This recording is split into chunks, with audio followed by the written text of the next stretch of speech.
வைதார்கள். வைதல் என்று சொன்னால் அவருக்கு இல்லாத காரியங்களை செய்தார் சொன்னார்கள். எப்படி வைதார்கள்?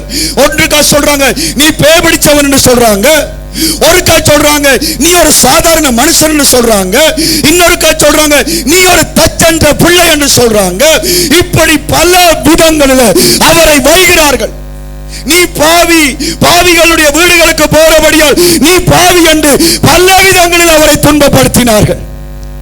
இன்னைக்கு ஆண்டவற்ற பிள்ளைகளையும் அப்படித்தான் துன்பப்படுத்துவார்கள். அல்லேலூயா, அல்லேலூயா. பிறப்பால என்ன சாதியோ அந்த சாதியை சொல்லி காட்டுவார்கள். நீ அந்த அப்பனுக்கு பிறந்தனிதானே, நீ பிள்ளையானோருக்கு போ, தாய்க்கு பிறந்தனிதானே என்று இன்றைக்கு எங்களை வைவார்கள். அந்த வைகிற நேரத்தில் ஆண்டவர் விட்டு போன பாதி என்ன? பதில் வைக்க கூடாது. வையும் பொழுது நாங்கள் பதில் வைக்க கூடாது. ஆமென், ஆமென் சொல்லுங்க. கையை சேர்த்து சொல்லுங்க. ஹல்லேலூயா, ஹல்லேலூயா, ஹல்லேலூயா, ஹல்லேலூயா, ஹல்லேலூயா. அமைதியாக இருக்க வேண்டும். ஆமென், அமைதியாக இருக்க வேண்டும். ஆமென், ஹல்லேலூயா. இயேசு கிறிஸ்துவை பிடித்து அடிச்சு போட்டு கட்டி போட்டு அவருடைய தலையில முள்முடியெல்லாம் சூட்டி அவரை கிழிச்சு சிவப்பான உடுப்பையெல்லாம் போட்டுட்டு ரெண்டு கையையும் கட்டி ஆண்டவரை கொண்டு வந்து வச்சுட்டு அவருக்கு விரோதமாக மற்றவங்க சொல்றாங்க இவன் கள்ளன், இவன் பொய்யன், இவன் ஆலயத்தை இடிப்பானாம் பிறகு கட்டுவானாம் என்றெல்லாம் சொல்லும் பொழுது விசாரிச்ச அரசன் கேட்கிறான், எல்லாரும் இப்படி சொல்லுகிறார்களே நீ ஒன்றும் சொல்வதில்லையா என்று கேட்ட பொழுது ஆண்டவர் அதற்கும் அமைதியாக இருந்தார். அல்லேலூயா. அதுதான் என்னுடைய வழி, அதுதான் உன்னுடைய வழி. ஆமென் சொல்லுங்க. ஆனால் இன்றைக்கு எங்கட சண்டைகள் ஒரு சின்னனா மனுஷன் பொறுபொருத்தா காணும், மனுஷி சின்னனா பொறுபொருத்தா காணும், பிள்ளைகள் சின்னனா ஏதாவது சொன்னா காணும். அது எங்க போய் முடிகிறது? தேவனுடைய பிள்ளைகளே, பலவிதமான வயதுகள் நம்மத்தில வரும். இயேசு கிறிஸ்துவ வைகிற ஒரு உச்சகட்டத்தை பாருங்க.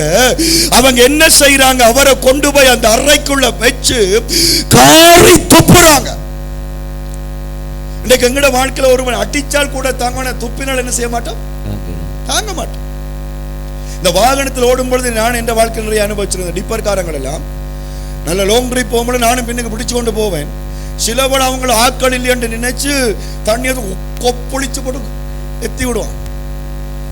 அவ்வளவு தண்ணியும் படாது, எங்கேயோ இருந்து ஒரு மழை துளி மாதிரி வந்து இதுல பட்டுரும், சுரண்டு வந்துடும். கல்லச்சு கொண்டு போய் அவன் சொல்லுங்க, அவன் டிப்பரால அடிச்சால் கூட கோபம் பெறாது. அல்லேலூயா. மோட்டர் சைக்கிள் அடிச்சு விழுத்திட தெரியாம விட்டுட்டீங்கன்னு சொல்லுவான். ஆனா துப்பினானோ. ஆனா இயேசு கிறிஸ்து என்ன செய்தார்? இயேசு கிறிஸ்து என்ன செய்தார்? ஒருவன் துப்புறான்னு தெரிஞ்சா நாங்க இப்படியா செய்வோம்.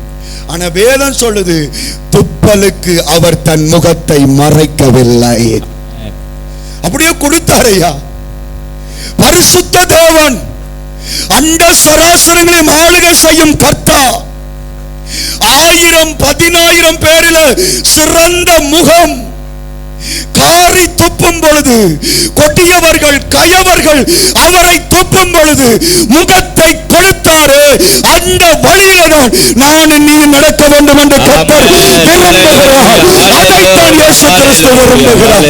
அல்லேலூயா, அல்லேலூயா, அல்லேலூயா, அல்லேலூயா. சும்மா வீட்டுக்குள்ள கதைக்கு கதையை சொல்லாதீங்க, வீட்டுக்குள்ள பிரச்சனைக்கு பிரச்சனையை பதிலா கொடுக்காதீங்க.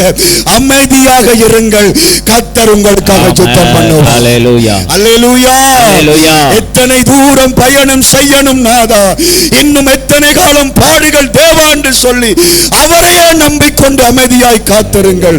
தேவன் உங்களுக்காக இறங்கி வருவார். ஆகவே முதலாவது பிரச்சனையில பாவம் செய்யாது, இரண்டாவது பிரச்சனையின் நேரத்தில் வஞ்சனை பண்ணாத, மூன்றாவது பிரச்சனையின் நேரத்தில் பதில் வைக்காத. ஹல்லேலூயா, ஹல்லேலூயா. இயேசுவே பதில். ஆமென் சொல்லுங்க. வலது கையை உயர்த்தி நல்லா உயர்த்தி உயர்த்தி சொல்லுங்க. இயேசுவே பதில், இயேசுவே பதில், இயேசுவே பதில்.